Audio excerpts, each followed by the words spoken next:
Hey everybody, welcome back to J Bob and Sons. Today I have a special treat. I'm opening up not any ordinary 1991 Topps Wax Packs. These are the Desert Shield variant of the Topps 1991 product.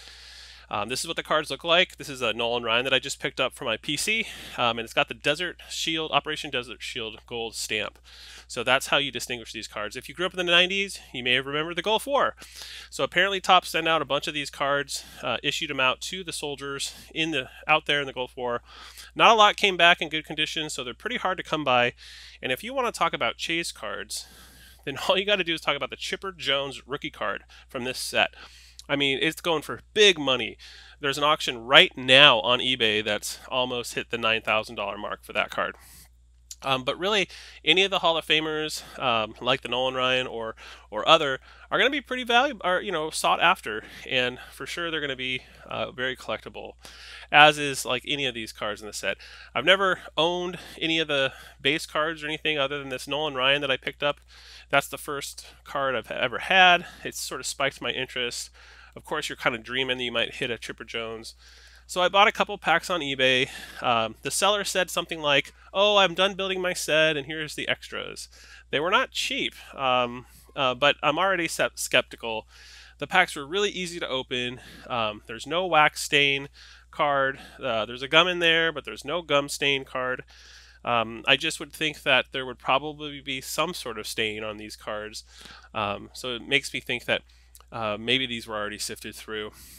So we'll just go ahead and get through them. I also read on the PSA website or somewhere else, Beckett maybe, that this is one of the most sort of counterfeited set as well because of just how valuable these cards can be. So here's a Brian Barnes Future Star. I don't think he became a star in the future from 1991. I mean, I'm not familiar with him, but you can leave me in the comments below what you think about that. Kevin Mitchell, definitely a good player that I remember. Also the Dave Schmidt here. I don't think, yeah, these guys are not Hall of Famers or Hall of Famers yet, at least, and so I don't think that, they're still cool cars, or at least players that I remember. Alan Anderson, Ken Caminiti, I remember. So there you can see the gold stamp there on these cards. Basically, what I'm going to do is I'm just going to sleeve them all up and hold on to them for a long time.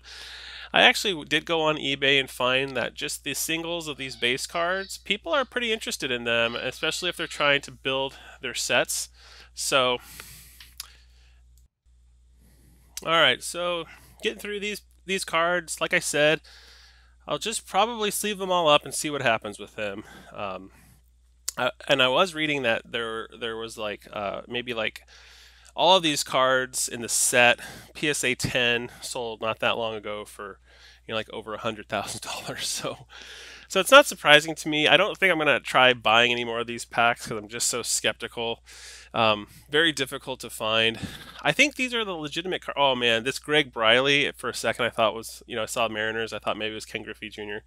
That would have been a pretty hot card for sure. Really, any of the Hall of Famers in this Desert Shield variant are pretty collectible, and I would advise buying up if you see them for a good price. Because, like all cards, we just see all trading cards, right? Pokemon, baseball, everything. We just see these prices kind of going up, and, we have just like a new generation getting into it, which, kind of is like me, although I was starting to collect cards back in the late 80s, early 90s. But there certainly seems to be a boom right now. So we'll see.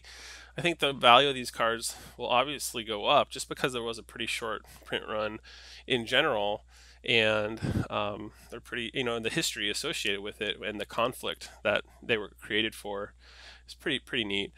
So Kelly Gruber, let's see, Ken Oberknell, I can't say that one, sorry, and then the John Moses here to finish up. I can't even read that. Joe Gilliam, Xavier Hernandez, Rick Honeycutt is one I definitely remember. Terry Kennedy, Chris Nables, and Mickey Hatcher. And we end with Dave Clark. So, you know, I do want to give the seller the benefit of the doubt. It's not like you're going to find Hall of Famers in every pack. So we'll give them, maybe we'll just give them the benefit of the doubt. But it was kind of a bummer. No Hall of Famers that I know of. You can let me know in the comments below if I missed anything. But I think they're really neat cards. I wanted to share them with you guys. Buyer beware if you're going to try to pick up some of these packs. It's probably best just to pick them off already graded from like PSA, like I did with this Nolan Ryan that I picked up. So hope you guys enjoyed. If you enjoy the content, always make sure you hit that subscribe button if you're new. And if you're a regular, give me a comment, give us a like, and I'd really appreciate it. So thanks so much for watching, guys, and I'll see you on the next one.